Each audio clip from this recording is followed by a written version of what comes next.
place. I'm doing fine, I'm feeling great. You're not my fan, you can't relate. Straight talk going, it's not safe. Before you cross me, look both ways. Leaving the scene with no trace, none in my league. You out of place, I'm not at the top, I'm outer space. Can't eat with us, we're out of place. I'm doing fine, I'm feeling great. You're not my fan, you can't relate. Straight talk going, state to state. I'm your host, your boy George Mackay, back in Straight Talk Studios today, guys, and I got a good one. I got somebody who, well, he's the reigning, defending Destiny World Wrestling Next Gen Champion. I was honored to see this man capture the title in late December, one of the last shows we saw in Ontario before our lockdown, which hopefully we'll be getting back to regular business in March. But without further ado, please help me welcome to Straight Talk Wrestling, Matt Angel. How are you, sir? Yeah, I'm good. And you? Thanks for having me first. Oh, no problem, man. It's an honor to have you. Like Yeah, thanks. the great thing about being a podcaster is you're blessed enough to be very adversed in the independent wrestling scene, from Ontario, where I'm based out of, to Quebec, where you're based out of, to all over parts of the US and all over Canada as well. And you're somebody that I actually discovered myself in August. You had that awesome match at, I hope I'm saying it right, my French is not great, Le Pré de la Or. You faced Mike Bailey in August of last year. How was that? Was that okay? Did I say it okay? Yeah, that was good. That was perfect. You are perfect. I think that your French is better than my English, so that's fine. Well, then perfect.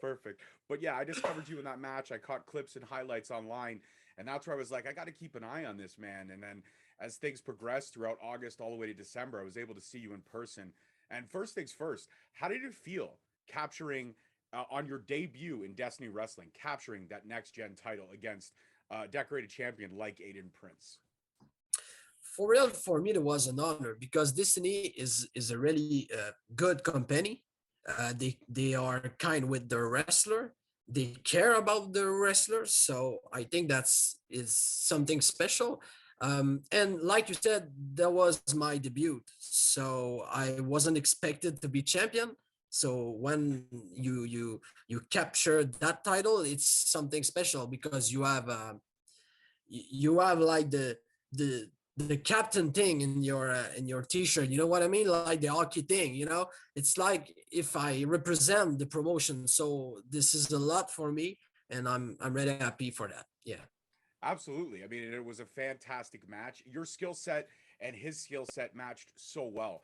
It's got to be easy when you can go into a ring with somebody as skilled as Aiden Prince and yourself and just tell a Yeah. fantastic story without really having to try too hard. You always want to give your best, but when you're in it, when you know what I'm saying, when you're in the ring with an opponent where Yeah. it's just seamless, it just clicks. And I felt you guys really just clicked from the first time you locked up till the end of that match. It was just seamless and perfect all the way through. And Aiden Prince is a really good wrestler, and I know him for a couple of years. And I faced him like 5 years ago, and that was not the same thing. I think I can say that we have a good chemistry. I think that there was a good match, not like everything that I expected, but that was a good match. And I hope that me and Aiden Prince had the chance to face each other again in the future, because I love that guy. He's really good. I think that that guy can be a star. For real, that guy can be a star. He got everything to be a star. Absolutely. I completely agree with you 100%. And you yourself, you are a decorated champion across multiple promotions. I mean, you're champion currently at New School Pro Wrestling. You're champion over at AWE. You're champion, I mean, Destiny as well. Like you're collecting belts all over the place. You're putting your flag in so many promotions. Is Yeah. it pressure to hold so many different titles, knowing that you always have a bullseye on your back when you are a champion? Oh, that's a really good question because it's something that really come in my mind. I think that's in wrestling when you have good match, you work for that match. You know what I mean? Like if so I face Pete Dunne. This is an example. So when you face Pete Dunne, people can say, "Oh, you can face Pete Dunne. So I would like to do, yeah, but you have to deliver." Mhm. That's not easy. So you have all the pressure that people want a good match. So you have to put a good match, because if you don't have other opportunity. That's simple. If I failed, that's over. I mean, I don't have like 10 chance that not that's not the way that work in wrestling. So that's a lot of pressure. And like you said, when you are champion, you are a captain of the team. So you have to every time do big match and good match and be the best and be the wrestler that people want to see after the match. So you have to be that guy. So I think it's a lot of pressure. I love that pressure, but it's always a lot of pressure. And like you said, every time I go to a promotion, not like every time, but uh, uh, a lot of promotion I go, I become champion. So I have to deliver. So sometimes it's hard. It's hard because I have to, I have to give great impression to people, and I'm not like the taller guy and the big guy and the thing. So I have to prove myself, to prove to people that I can be a champion, I can be a good wrestler too. So that's hard. That's really hard. Absolutely. But you know what? I think your hardest test is coming up later this year. You announced earlier this year that you and your wife are expecting. And let me tell Yeah. you, I'm a father of two girls. Congratulations, by the way, on your upcoming addition to Thanks. your family. Thank you. But I'm a father of two daughters. And let me tell you, pressure in the ring, 100%. Pressure having conversations like this, 100%. Pressure at your job, your 9 to 5 job, 100%. But there's no amount of pressure as becoming a first time father. I can Yeah. attest to that. Both Yeah. times I was scared out of my mind. Like, let me tell you something, Matt. The hairline used to be here. Now, being a father, the hairline is here. I hope I'm gonna keep all of that. I hope. I hope. Thanks, because yeah, that's a good thing. That's a big thing because all my life will change. But I'm happy to this. Really, I love my wife. I love the life. I think I can give to my son or my girl some great advice, and so I can help him in the life. So yeah, I'm happy. I'm really happy. You should be. You should be. And I hope you're blessed no matter what, boy or girl. I hope it's healthy and the baby is happy and all that good stuff. But I got to be honest with you. I got to ask you, are you hoping for a son or a daughter? Or are you just hoping doesn't matter as long as it's healthy? As long as it healthy, I will be happy. That's the only thing. So I don't, I will be happy no matter if it's a daughter or a son. I will be happy. I'm sure. Absolutely. But I got to tell you, being a girl dad, it's the coolest thing in the world because there's so Yeah. many things you never thought you would do that when you have your daughter, you do. I'll be honest. I've had my nails painted. I have worn a tiara. I have had a fake tea party. I have done all the things that a girl dad does. And if you asked me right now, would I be willing to do it all over again? In an absolute heartbeat. Absolute heartbeat. Yeah. There's Yeah. nothing That's better awesome. than that. There's nothing better than sharing those moments with your son and daughter, your upcoming child. But I got to ask, knowing that your schedule, COVID, we're getting back to normal, shows are going to open up again. You're going to be on the road quite a bit because you are a star. And that's the truth of the Yeah. matter. Your talent is unmatched. Is it going to be hard for you when you have to leave back on the road for the first time after the baby is born? For real, it's hard right now. I think it's always hard because I love to go on the road. I love to be with my friend. I love wrestling. I love all those things. But going every weekend in your car, doing like 10 hours of road. Sometimes it's winter, though, so that's not nice. And then you wrestle, then you come back. So your weekend is over on the Monday. You go to the work, you do your work, and then on Friday you go on the road, and again and again and again. I think that sometimes it's hard. So yeah, I think that when I will be a father, it will be again hard, really hard, because I love to be in my house with my wife, my friend, my dog, and the things. So yeah, it will be hard, but I think that I can choose my place to wrestle. So I will choose, and I will be like the place that give me everything, like fun and good match and money and all those stuff. So Absolutely. Absolutely. And I can't wait to see you again defending your title of Destiny. But I mean, out of everyone, like I said, from when I discovered you in August to December, you face so many people that are so decorated in this business, from Lufisto to yeah, Mike Speedball Bailey to Channing Decker, Kevin Blanchard, Stephen Sullivan, Benjamin Tull. The Benjamin Tull match was phenomenal. yeah, I gotta tell you, man, I was at home. I was sweating watching that match at home because I was jumping all over the house. The match was Thank just you. damn incredible. And again, Michael Plante, I hope I'm saying it right, his last name. You face so many decorated people in this business. Would you say out of all those names that I've mentioned, there's so many people that hit hard. Lufisto hits hard. Channing Decker hits hard. Speedball Mike Bailey hits hard. Aiden Prince hits hard. But out of all those names that I just mentioned, even Benjamin Toll, who would you say was your toughest or your the most match you had the most fun in? Because when you really face somebody who can hit as hard as you can, it just kicks it up a little extra layer. It's Speedball Mike Bailey. Yeah, because is if got that match with him adds something real.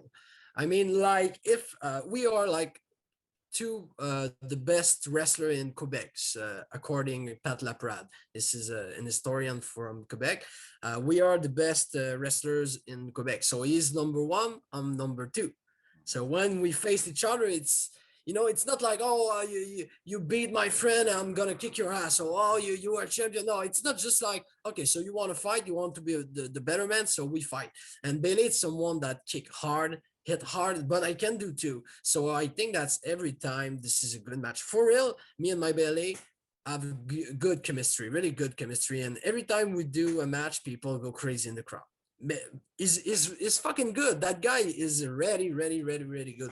I learn every time I wrestle him, I learned a lot. Every time. He's awesome.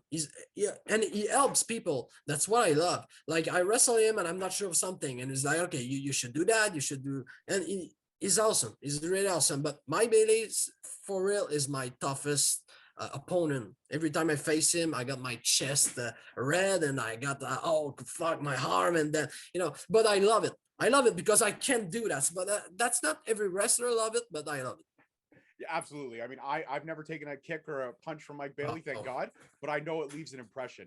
And it was funny when I had Mike on the show, he actually educated me a lot in storytelling in the ring. He talked a lot about breathing and pacing and how Yeah, sometimes you can go out at 100 miles an hour, but by 5 minutes in, you're done, you're gassed because you're just giving so much. But if you that's it. slow down, if you go through the paces and you breathe, you can have a 20 or 25-minute match. So that's my Yeah. question to you, Matt.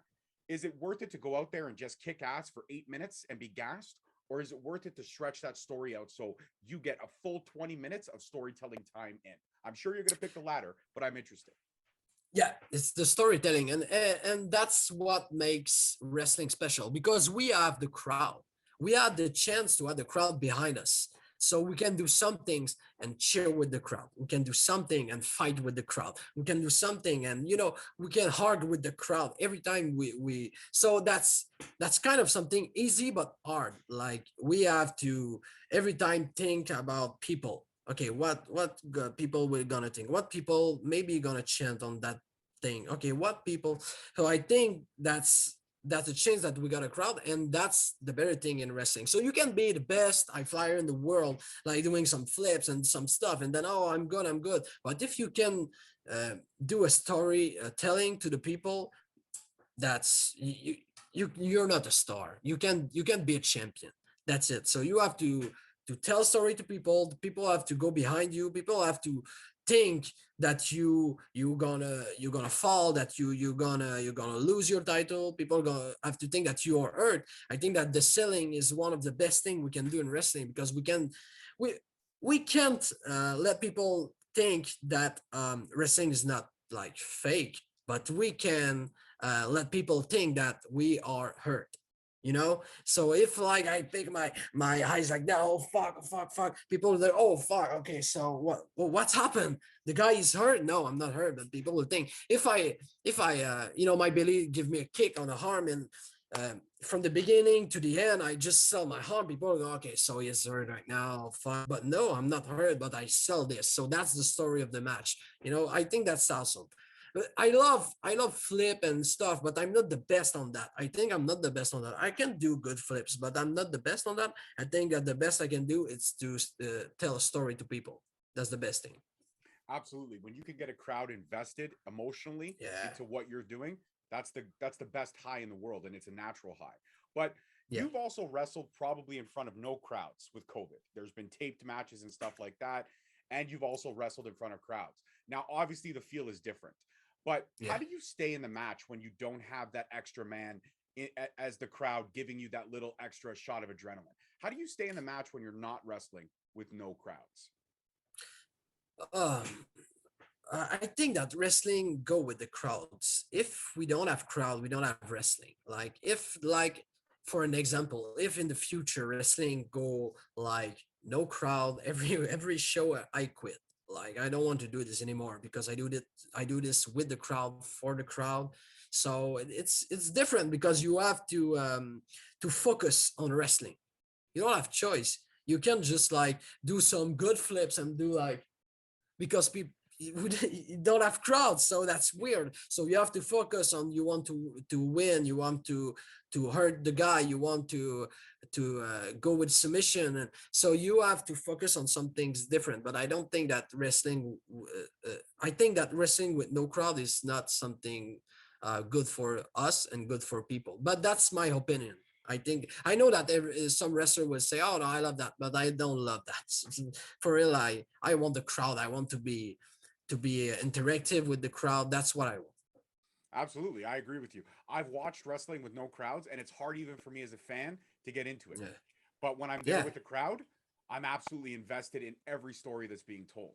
And in Destiny Wrestling, like I mentioned at the beginning of the show, you are the next gen champion. That is almost like Destiny's Intercontinental Championship. That is yeah. next man up, next man in line. So now being the next gen champion and knowing the roster that Destiny has, is there anyone? I mean, I have a match in mind, but I'm curious. Knowing the roster, minus obviously Josh Alexander, the champion, and Aiden Prince, is there anyone else on that roster that intrigues you that you would like to work with when you come back to Destiny? Hopefully in March, we'll see you. Uh, oh, that's hard because we got a lot of great wrestler.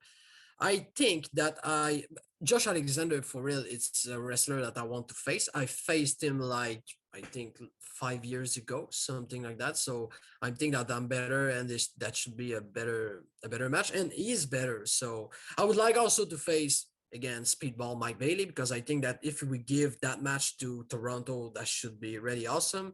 But also I would like to face Alex Nicol.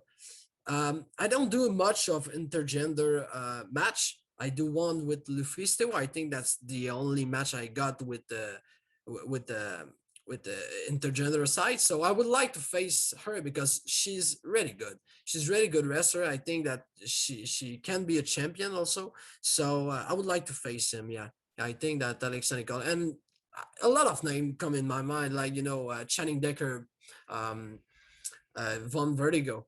I faced him like first time I got to Toronto. I faced Von Vertigo. That should be awesome if I faced him again. I would like. I would like. Yeah, I think a lot of name.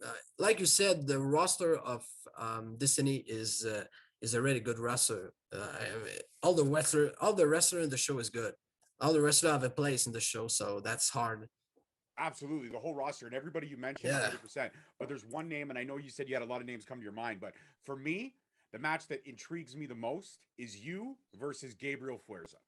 I think Oh you yeah. versus Gabriel Fuerza would be a show stopper, match of the night, barn burner, blow up the house, build it back up, tear it down again. I think you and Gabriel Fuerza, you would just match up so incredibly that there's no other way to go about it but saying that that match would be 100% amazing. Oh, that should be awesome because every time I face Forza was like a six-way or a tag team match or something like that, but never like faced him one-on-one. I would like. He's really good. I think that that guy step up on the last years. Like he's really good right now. So I faced him like in team, but in one-on-one, that should be awesome. Oh yeah, that's a good choice. So yeah, I would like. That's fine. Yeah, I'm happy that you like my choice. Thank you very much. Yeah. Oh yeah, Um, yeah, yeah.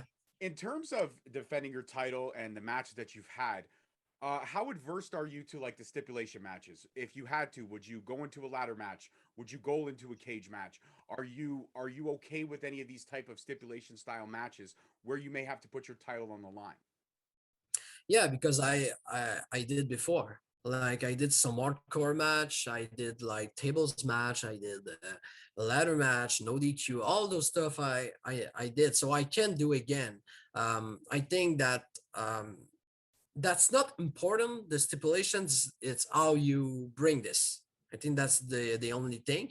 How you bring this, because I don't want to do a hardcore match if that don't have like any reason to do that. Like if you exhibition match me versus Gabriel Fuerza hardcore match, that's kind of a weird. Like I would like to have like a feud something and then leads to hardcore match, like I did to Montreal, like I did to some wrestlers like China Daker with it. So yeah, but I love hardcore match. Yeah, I think it's cool. Yeah. Awesome. I agree with you. I think stipulation matches add a little extra layer to it. Now I gotta Yeah. ask, when you do these hardcore matches or when you do these style of matches, how does your wife feel about these matches? Because it's not easy for her to be watching stuff like this. First time she was okay with that, like, oh, that's cool, okay, that's fun. But I think it's like 2 years ago I did like four hardcore match in the year. I jumped from a balcony, I do some stuff like that. So that was not fun for her, because I was like, okay, Shola, he's gonna jump again, okay, he's gonna fall again into the thumbtacks, okay, it's gonna chair shot in the head. Oh, what the fuck. So it was like, you don't have to do that, I know, but people book me on this and we got a story to tell, and that's all the stuff. So yeah, that's hard, and I can understand, because when I go back to my home on Sunday and when I'm like, oh fuck my back, oh fuck, that's hard for her, because she has a, you want to eat, you want something, you want to go to a bathroom to the bath, so so yeah, I know that's hard. I have to take care of me, because I'm a future father, so yeah, I have to take care. Absolutely, absolutely. And when you do become a dad, when your new son or daughter is born, how early do you think you would expose them to wrestling, to what daddy does for a living?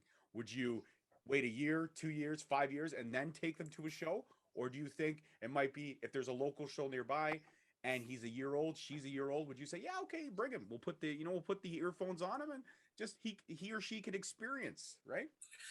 I would like to wait before the the kid understand like what's happened. If like it's 5 years or 6 years, I don't care. I don't want to bring the baby to the show with all the things, and oh no, okay, so he cried right now, so we got no. I want to the kid understand what happened, who I am, why I'm do that. To explain. Okay, that's wrestling, and I'm sure that like the kid will understand, because wrestling is a big part of my life. Like I watch wrestling, I do wrestling, I go to the road. So I think that's in the young age, the kid will understand, of course.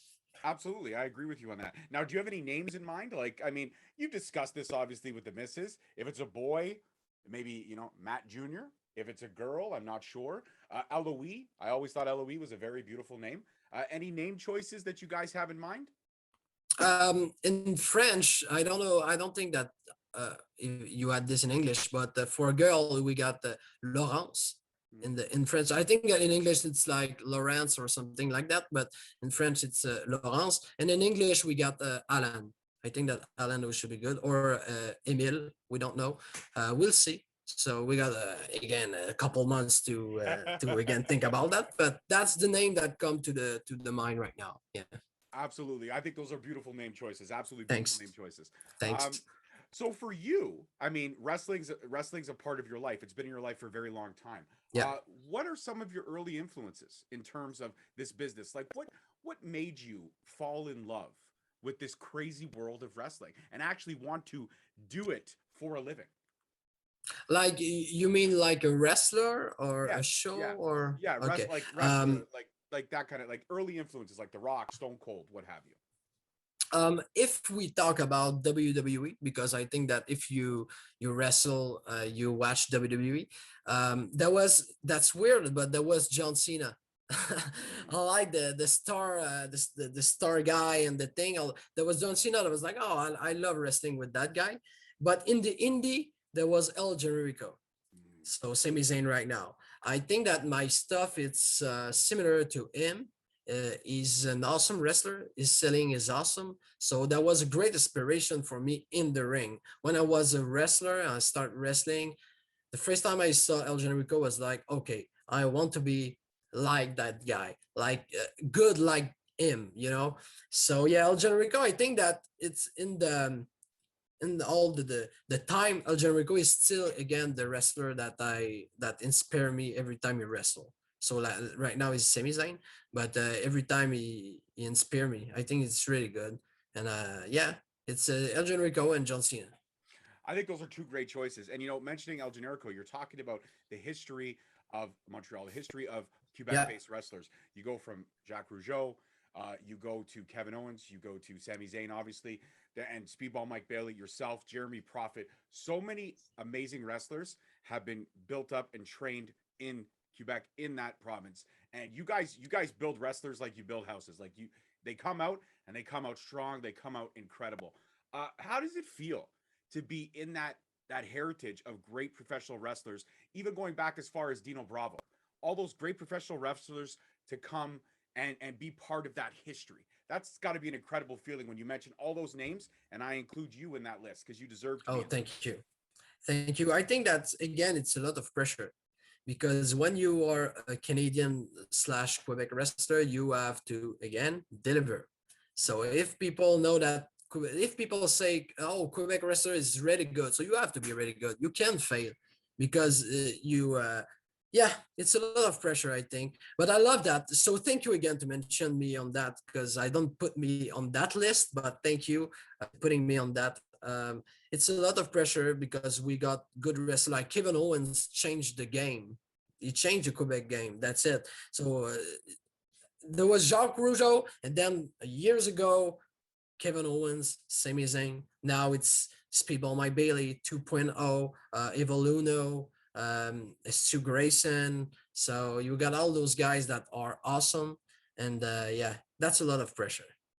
It is a lot of pressure, but the one thing you keep saying right after you say the word pressure is that you love it. I Yeah. think for you, pressure is, would you almost say that you want people to doubt you? You want people to hope you fail just so you can go out there and do what you do and show them, love me or hate me, but I'm not going anywhere. But I think that's all my career that was that because I was like not the big guy, not the tall guy. So people was like, "Oh, who's that little guy?" So I have to deliver. So I deliver. So I okay, you see, I can do that too. So that's yeah. You say that the pressure. I love that. Yeah, I love that. I really love the pressure because that I think that's put me in the position position that I can be better.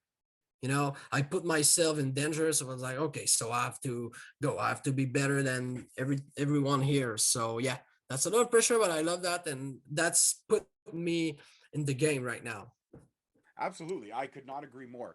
Is it more pressure filled when you debut at a new promotion that you've never worked before, and you've got that wonderment of, okay, is the crowd gonna accept me, or are they gonna not accept me? Like when you walk through the curtain at Destiny for the first time, what was that like being in front of a new crowd that a lot of them may have just discovered you for the first time? That's weird because it's easy to work with the crowd that people know you for 10 years, like Quebec or Montreal. That's easy for me because people know me. In Montreal, I can do like 4 promotions, and every time people know me. I will go in the ring and say, okay, yeah, that's Angel. Yeah, I'm happy to see him. But when you are in Ontario, Toronto, people don't know me. That's weird because you know that when you will go in the ring, people will not probably not cheer for you and not boo you too. It was just like, oh, who's that guy? So you got a lot of judgment of people. Okay, so prove yourself. Okay, prove who you are. So that's hard, but that's weird, but that makes some things fun because you have to prove yourself. You have to prove to people that you're good. You have to prove people that you can be a good wrestler, and you have to put people in the position that people want to see you again. If I go to Destiny and I don't do a good match, you don't want to invite me in your podcast. You don't want to see me wrestle again. So if you did great, people will ask you again. So yeah, that's always hard because I wrestle in the Ring of Honor in Philadelphia, and that was a great experience, but kind of weird because people don't know him, really don't know me. Like Toronto, some people was like, oh yeah, I see him on the, I saw him on the YouTube page or on the IWS page or something, but in the Ring of Honor, no one's know me. So that's like when I know that when I go to the entrance, people's like, just who's that guy? I was like, oh fuck. So I got to work right now. I got to go with my charisma and all my things, and I have to be cool to people. People have to cheer for me because if all the matches on like that, I'm weird. Really, really. Yeah. Absolutely, absolutely. Yeah. Now, Montreal fans, they love the wrestling, but they also are very, very invested in hockey. Hockey Yeah. is everything. Are you yourself a hockey fan? I was a hockey fan.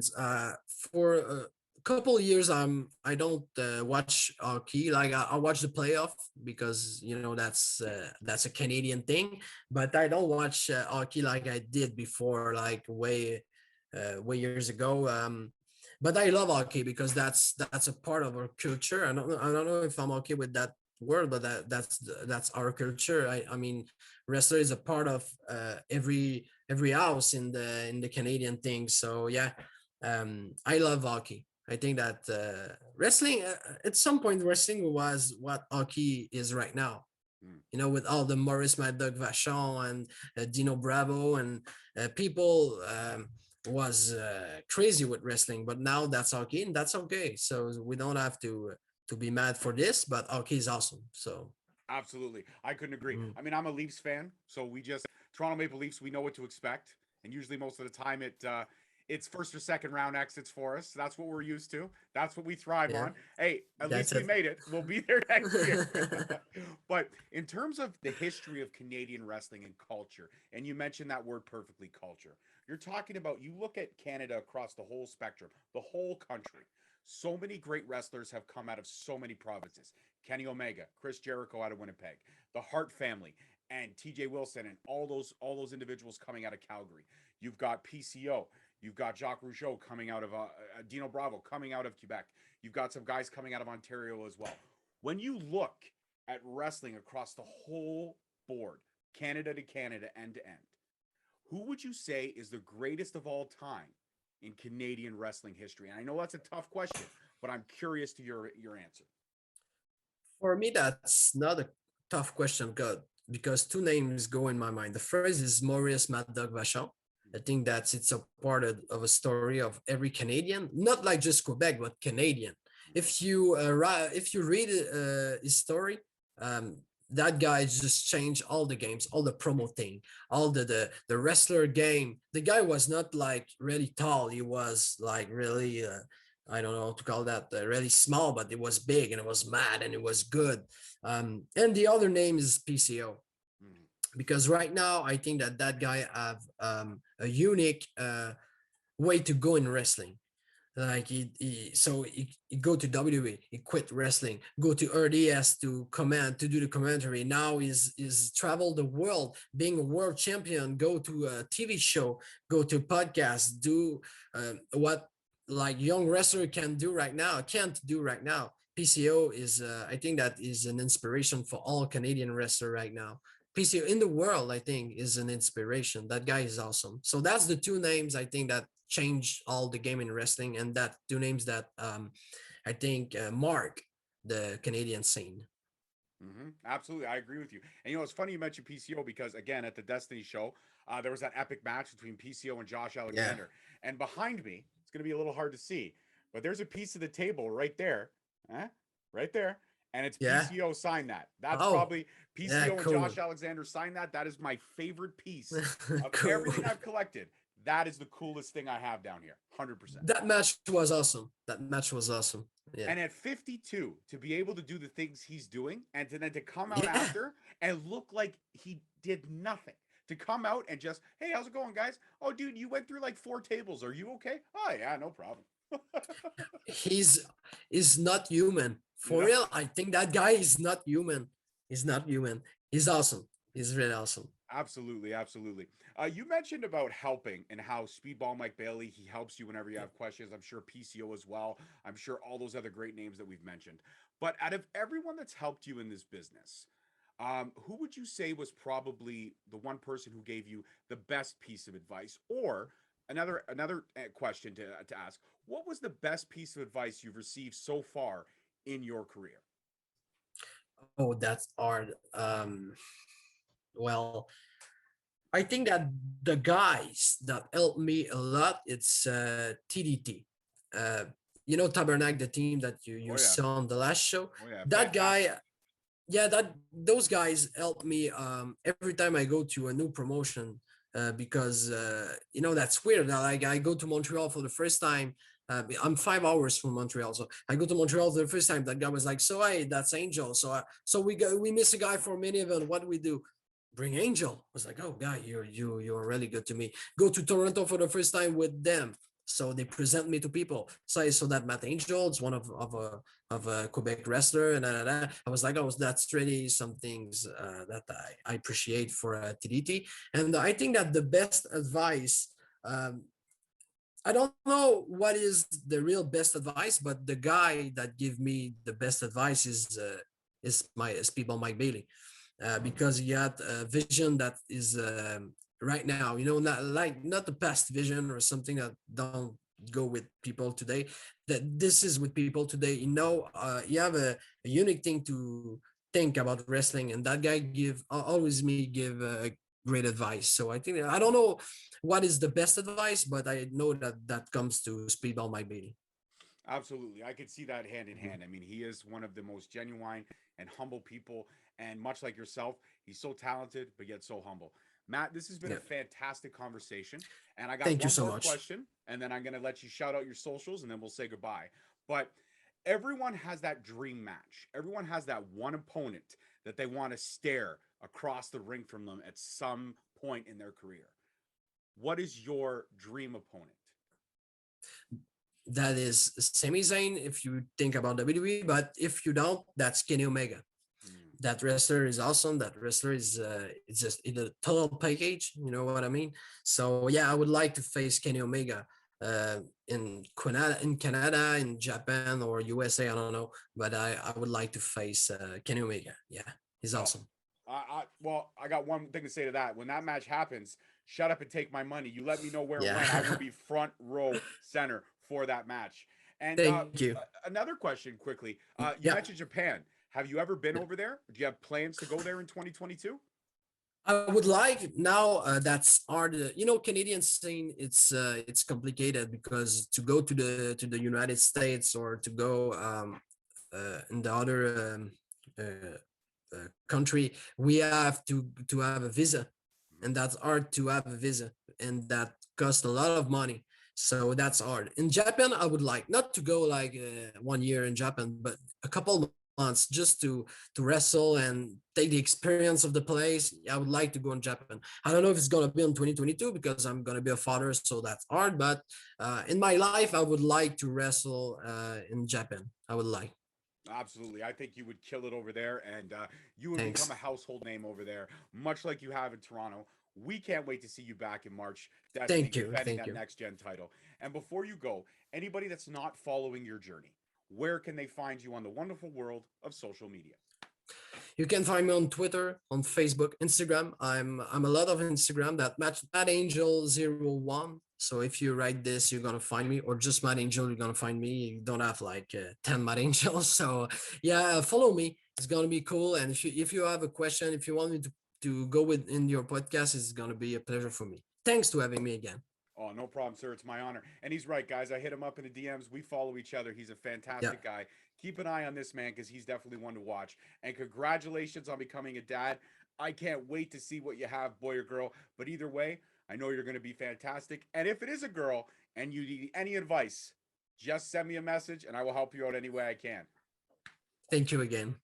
All right, guys. That's it for this one. Peace, love, and wrestling. We'll see you next time. Peace. Thank you so much for listening. Don't forget to tune in next week for another great episode on all available podcast platforms and hosted on Podbean. Also, check us out on YouTube at Straight Talk Wrestling, on Instagram at Straight Talk Wrestling, on Facebook at Straight Talk Wrestling, and on Twitter at _Straight Talk. And if you feel the need to buy some sweet merch, check us out on ProWrestlingTees.com. Leaving the scene with no trace, not in my league. You out of place. I'm not at the top, I'm outer space. Can't eat with us, we're out of place. I'm doing fine, I'm feeling great. You're not my fan, you can't relate. Straight talk going state to state.